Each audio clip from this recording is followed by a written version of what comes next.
नमस्कार मित्रांनो. आजचा हा व्हिडिओ खूपच महत्त्वाचा आहे. विशेष म्हणजे ज्यांच्या जीवनात शनीची साडेसाती, ढैया किंवा शनीचा त्रास सुरू आहे त्यांच्यासाठी. मित्रांनो, अमावस्या हा दिवस शनिदेवाला अत्यंत प्रिय मानला जातो.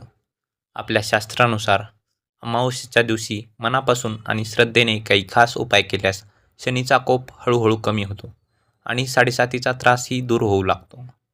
मित्रांनो, आज मी तुम्हाला एक असा साधा पण प्रभावी उपाय सांगणार आहे, जो अमावस्येच्या दिवशी केल्यास शनिदेव प्रसन्न होतात.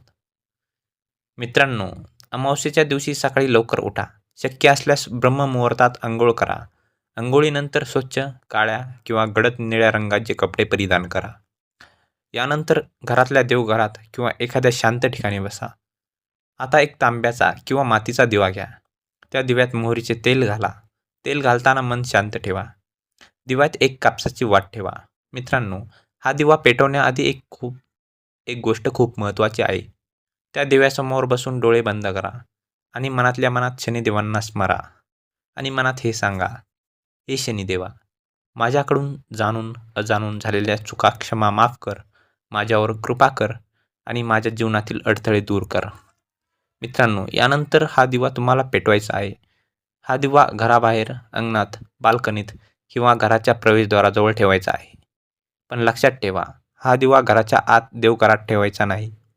आणि मित्रांनो, आपल्याला दिवा लावल्यानंतर शनी मंत्रांचा जप करायचा आहे. हा मंत्र असा आहे की ओम शनीश्वराय नमः. मित्रांनो, हा मंत्र किमान आपल्याला 108 वेळा जपायचा आहे. जप करताना आपलं मन पूर्णपणे शांत ठेवायचं आहे. कोणाचाही राग, द्वेष किंवा वाईट विचार मनात आणायचे नाहीत.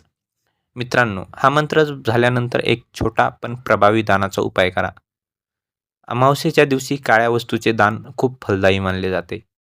उदाहरणार्थ काळे तीळ, काळे कपडे किंवा एखादी लोखंडाची वस्तू किंवा काळी उडीद डाळ किंवा मोहरीचे तेल. मित्रांनो, हे दान आपल्याला एखाद्या गरजू व्यक्तीला किंवा वृद्ध व्यक्तीला किंवा अपंग व्यक्तीला द्यायचे आहे. मित्रांनो, हे दान देताना आपल्याला कुठलाही गर्व ठेवायचा नाही. आता मित्रांनो, अजून एक महत्त्वाची सूचना. हा उपाय करत असताना त्या दिवशी मद्यपान, मांसाहार, खोटं बोलणं किंवा कोणाशी वाद घालायचा नाही. मित्रांनो, शनिदेव शिस्त आणि संयमाचं प्रतीक आहेत. त्यामुळे संयम पाळणे खूप गरजेचे आहे. आपल्या शास्त्रानुसार हा उपाय सलग 3-4 अमावस्या केल्यास शनीचा प्रभाव हळूहळू कमी होऊ लागतो. मित्रांनो, अचानक चमत्कार होईल असे नाही, पण जीवनात येणारे अडथळे कमी होतात, मनाला शांती मिळते आणि कामात स्थिरता येते. मित्रांनो, साडेसाती म्हणजे एक शिक्षा नसून ती एक शनिदेवाने दिलेली आपल्याला शिस्त, संयम आणि कर्माची जाणीव आहे. जर आपण योग्य मार्गाने, श्रद्धेने आणि संयमाने हे उपाय केले, तर शनिदेव नक्कीच आपल्यावर कृपा करतात. तुम्हाला हा व्हिडिओ कसा वाटला तर आम्हाला कमेंटमध्ये सांगा, लाईक करा, शेअर करा आणि आपल्या नादस्पंदन या यूट्यूबला सबस्क्राईब करा.